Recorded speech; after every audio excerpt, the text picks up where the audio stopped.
What's going on, Maschine Masters? My name is MGTheFuture. Today I got a new exclusive tutorial for you guys. This time I'm going over Meek Mill's Wins and Losses album. The track in particular is going to be called Whatever You Need.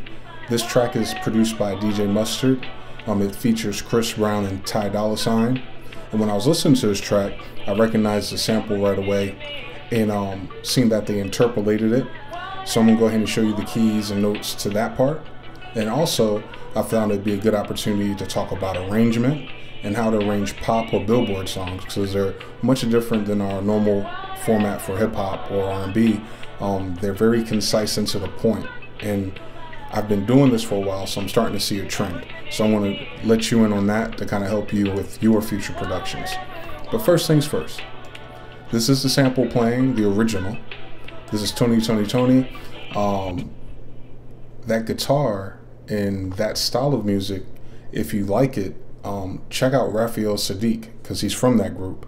But he's made a few projects recently, I say within the last 5 to 7 years, that have that Marvin Gaye Motown vibe, and I definitely recommend you guys check some of those albums out.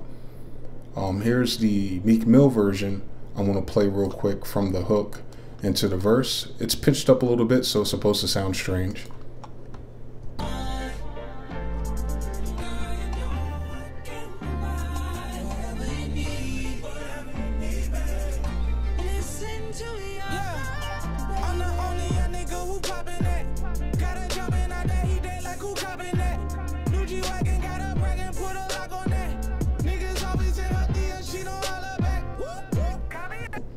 So you hear that? All the magic in that track is just spacing of everything. The drums have their room. It's just a kick, snare, hi-hat. The rapper has his room. There's little tricks in the editing for his verse and his rapping part. But other than that, it's a 2-bar loop repeating throughout the track. So I'm going to show you each of these elements, and then I'll play it on the piano real quick. I believe the scale is D sharp natural minor. But for me, Phrygian makes more sense. For whatever reason, I keep coming across more samples using Phrygian, which is F Phrygian. Basically, in this example, the melody is all 5 black keys and then F. So it sounds something like this.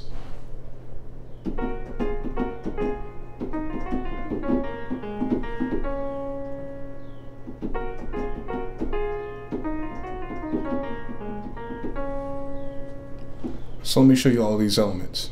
Everything I have here is stacked up. In fact, I imagine DJ Mustard and them probably stack more than I do. I got a sub bass, which is coming from Sylenth, which is good at emulating VA or virtual analog sounds. So similar to like the Access virus.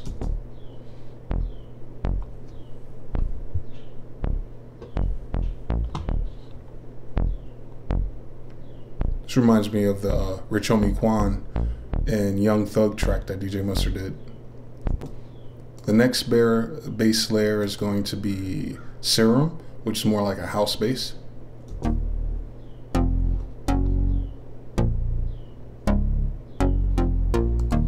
You can take a look at these notes real quick. Next up is the drums. I'm just stacking 2 kicks, a snare, a clap, and a snap, an open hi-hat, and close hi-hats.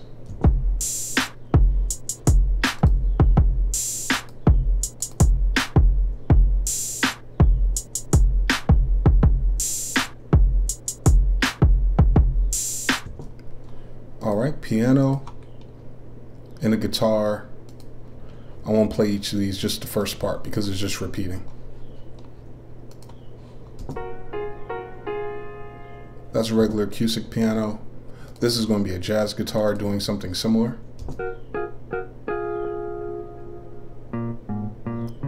And the sustain on C sharp. And this is the guitar run, which is running through the scale, which I think is the catchiest part of this melody.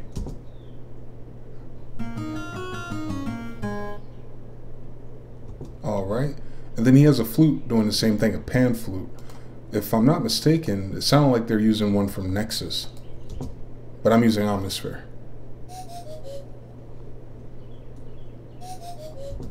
Alright, and since I don't have the acapella to this track, I went ahead and filtered out Toni's version, which I was playing earlier, to kind of be a placeholder or a groove holder to help me recreate the track.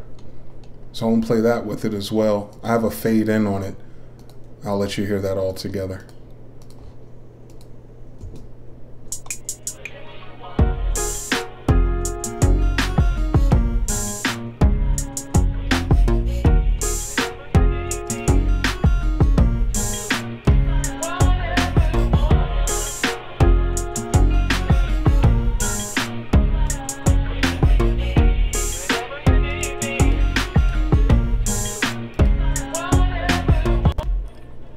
Cool. So that's pretty much the meat and potatoes of the track.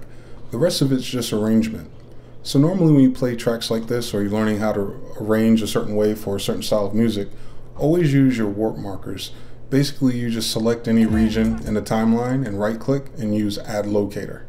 Once you have it added, you can move it to wherever you want.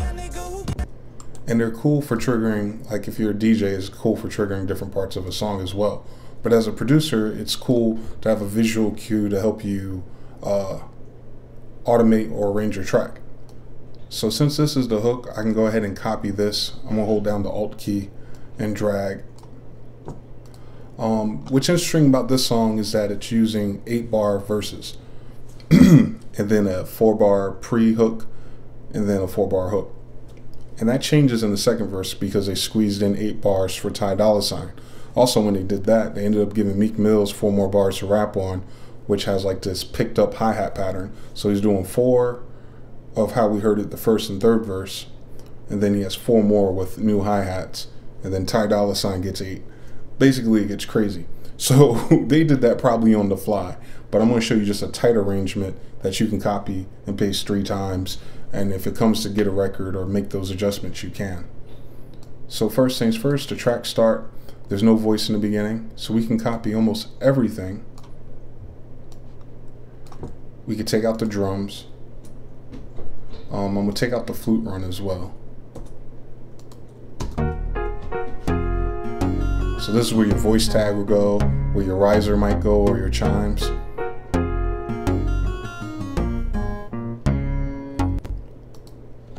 Then it goes into a pre-chorus where Chris Brown starts his part. So that I'm going to go ahead and filter out and show you guys how to automate a simple filter. So I can drag all this over. And the only difference is for impact, because these are so similar to the hook and I want people to know it's the hook, I'm going to drag this back like a quarter beat or half a beat. Something like that. Now, as far as the filter goes, which is the most important part, I use EQ8 and I enabled the last frequency, and I use this steep version and I bring it back to like 3K. You can bring it back to 1K too. You just float around and find the best sounding one for you, for whatever you want. Now that you have that, you only want it on for this portion. There's 100 ways to do it. You can bounce it, you can resample it. But for me, I just automate the on and off. So you choose it from the drop-down box, device on, and make sure you have the plugin that you want to turn on or off, EQ8, and use the pencil tool and just draw it on, which is up by default. Then that means for everything else, you're going to draw it off. And it's kind of tricky. Sometimes when you cut and paste, it doesn't always take the automation with you, but hopefully it does. So let's hear what that sounds like going into it.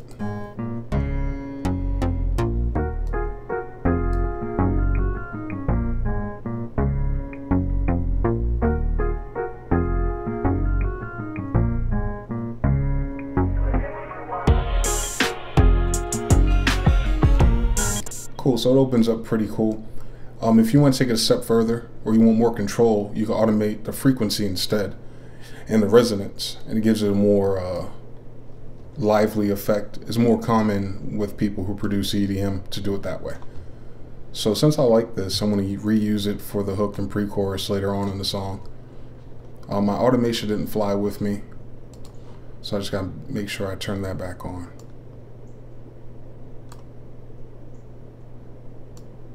Cool. All right, now the verse, just as simple. It's only rapping for 8 bars, so we're gonna take the drums and the bass and the main melody elements.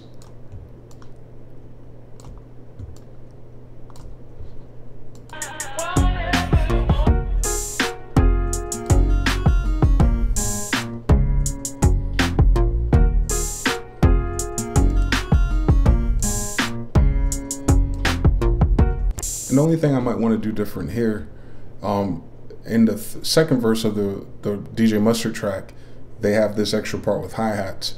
But since I'm not doing it that way, I can add the hi-hats myself to my second part of my verse. Just a real simple pattern. You don't have to go over the top.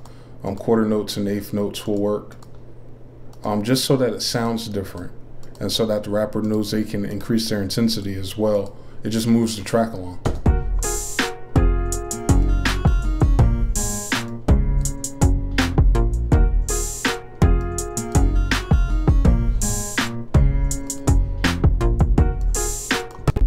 And then I'm also going to cut this part off because it's going to jump into a filter after that.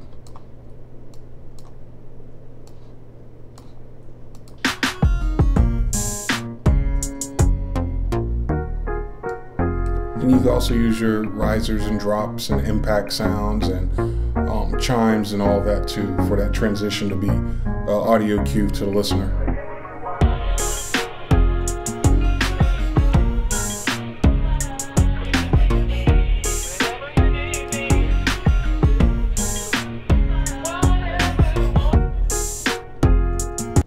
Cool.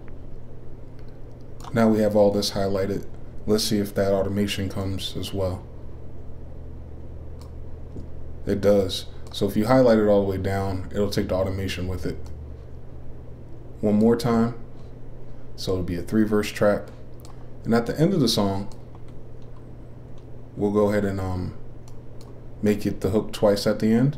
Usually you automate the volume up as well. That's a trick I learned from some of my mix engineer friends. They automate the master volume on the last hook or vamp section. Someone described it to me as that's the moment in the song you want them to run and go to the store and buy a record. So you turn it up for them. I always thought that was cool. It helped me remember that. All right, and then we can just copy and paste this for the outro, which is the intro. The intro is the outro. The only difference, I think, is that it's going to be filtered.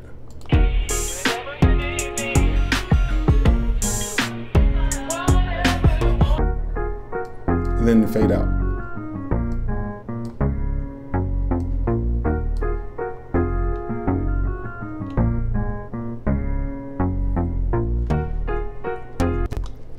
So that's pretty much it. That's a standard pop or hit song arrangement.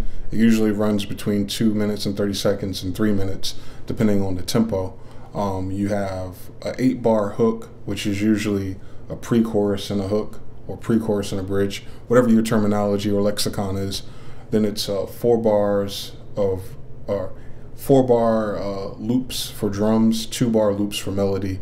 So it's like an 8-bar verse and then an 8-bar extended hook, and it just goes back and forth, back and forth. Sometimes though, they might there's another variation of that where it's 8 bars verse, a 4-bar pre-chorus, and then an 8-bar hook.